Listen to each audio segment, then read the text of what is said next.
Welcome back to another YouTube video, and another one, as if we've been putting them out recently. Well, that's what I was about to say. It feels really weird saying that because we haven't released a video in over 2 months. So I guess the first thing we should say is, before we get into the content, there's actually content to talk about. Let's first give a quick update on why we haven't put out a video in the past 2 months and kind of what we've been up to. Well, look, we created over 180 videos in the span of like 2 years and never missed a single week. And then here we haven't uploaded a video in the last 2 months. Yeah. Okay, so let's just quick update. It'll only take a few minutes in case you're curious. First of all, life is as good as ever. Just because we're not making YouTube videos doesn't mean like, oh, what the hell, they're just sitting around on their asses slacking. We've made as much progress in our business in the last 2 months without putting out a single YouTube video as we ever have. It's actually been quite unbelievable. Yeah, now YouTube videos are super important, but it goes to show that it's not everything. You don't need it by any stretch. No, not at all. So yeah, why have we not made a YouTube video in the last 2 months? To be honest, I could boil it down to one word. yeah, what's that? Busy. Time. Or time. Yeah, those are both. Of course, we can make time for it. It's not because, oh, we're busy every single second of our lives. Priorities. It just has not been top of the priority list. There's things we have neglected for a really long time because we've been spending so much time making YouTube videos. People truly don't know how unbelievably time consuming and energy consuming making YouTube videos is. Yeah. Like, it's difficult. Yeah. Even just thinking of a video topic can drain like 50% of the energy I have for a whole day. Yeah. You gotta film it, edit it, takes 6 hours to edit. It's a bunch of craziness. Yeah, you know, so like going 2 months without filming a video is like, oh man, it's nice to not have to have that thing to worry about, having to upload a video all the time. By far the most stressful thing in my life that I can think of, literally, is the pressure of having to meet weekly videos. Yeah. It's always in the back of my head like, fuck, I gotta film a video. Yeah. Gotta film a video. So we kind of just said, fuck it, let's not. But here we are back again. Let's get back into making some videos. Can we guarantee like a routine? Absolutely not. Absolutely not. It might be a bit sporadic. Well, look, like the straw that broke the camel's back in this case of not doing YouTube videos is that we were apart. So we filmed a few solo videos, but that is like, it's just not the same. And you've been in Australia for the last 3 months. Yes. And I've been We're here finally in Raleigh. reunited. I don't know what that straw breaking the camel's back means. Now, the topic of today's video is, as the title says, the evolution of a publishing business. What the hell does that mean?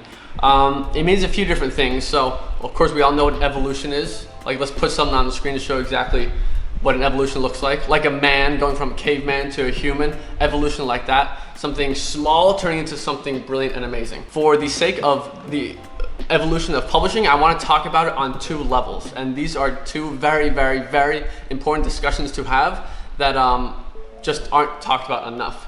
So the first level of evolution that is required in your publishing business to get the success that you're looking for is the evolution of the shittiest form of a publishing business, And the mindset of that and publisher. perspective of that publishing business. Is a person, and this is like most people. Yeah. Listen, we started there. A lot of people start there. It's a natural progression. It's a natural progression. It is like the mindset of treating publishing like some freaking Amazon algorithm that you have to try and like fuck with and to like get a reward of publishing royalties. Yeah. As if it's not some real business with actual human beings on the other side. As if you're not an actual seller with buyers who are customers that have problems. Yeah, the way many people think of the publishing business is like, oh, if I can rank this book high for a certain keyword, Amazon's algorithm is going to reward me with points. Yeah. And those points is money or our money. Yeah. Like that's usually how it's not You thought treat about like a actual fucking- humans. It's like, oh, this book ranked high for a keyword. Well, then we deserve to give you money just because that's how the game works. Yes. Not because these are real people that are actually buying the book. Yeah, they treat it like a fucking game. And to show that, like, I'm just realizing it right now, like the most popular videos on YouTube, like when we put out, is keyword research videos.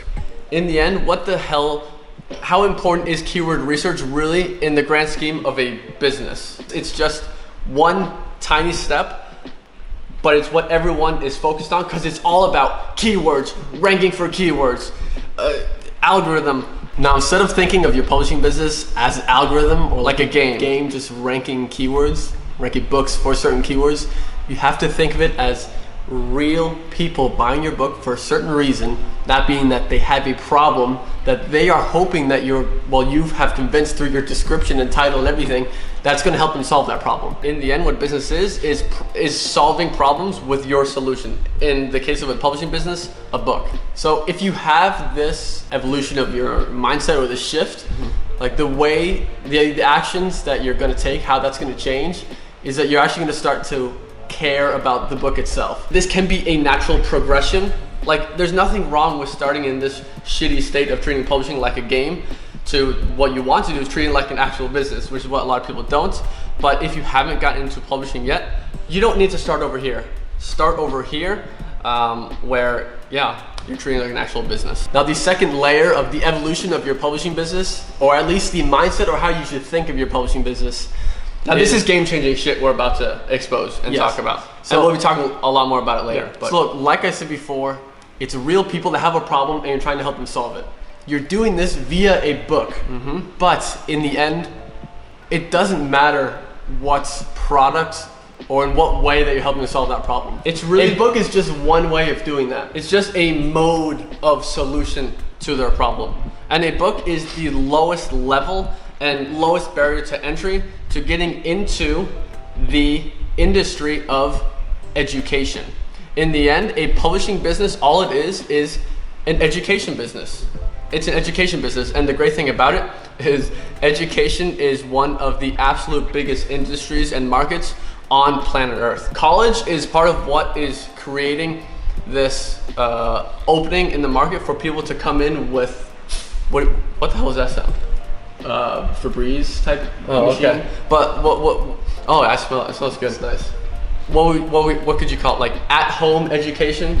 Self-education. I think that's what it is. Yes. Because people are realizing that the college system is like not perfect, to put it lightly.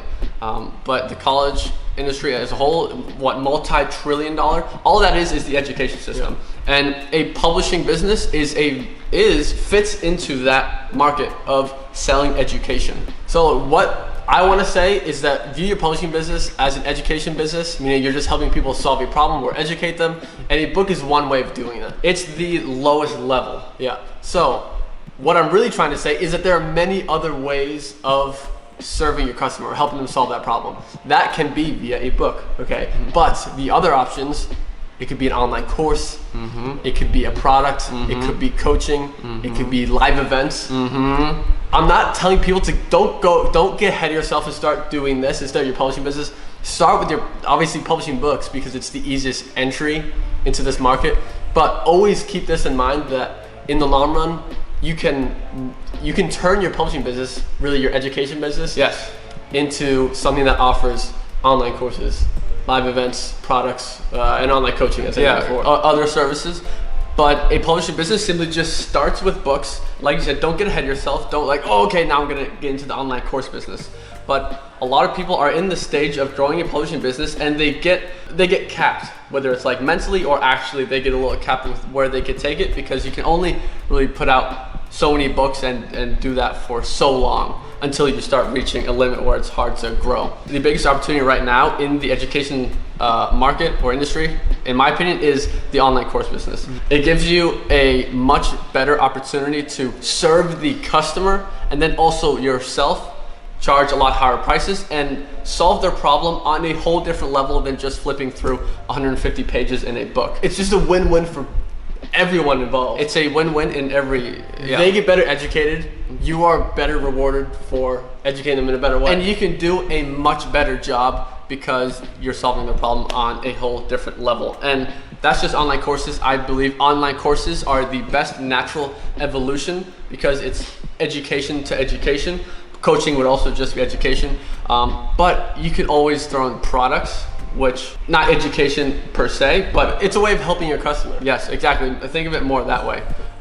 Events is like the tippy top one. That's a cool one that we definitely want to get into ourselves in the future. Last thing I want to say, is that none of this works, meaning that you can't evolve your publishing business into a greater education business if you're just pump and dumping shit books. If you're treating it like a game. If you're treating it like a game. You're trying to just fuck with an algorithm. Yeah, if you're just publishing one-off books to make money in the next few months. Yes, and I'm really, really excited to share the things that we've learned in the past few months and really where a publishing or education business, where that is going in 2020 and the years to come after that.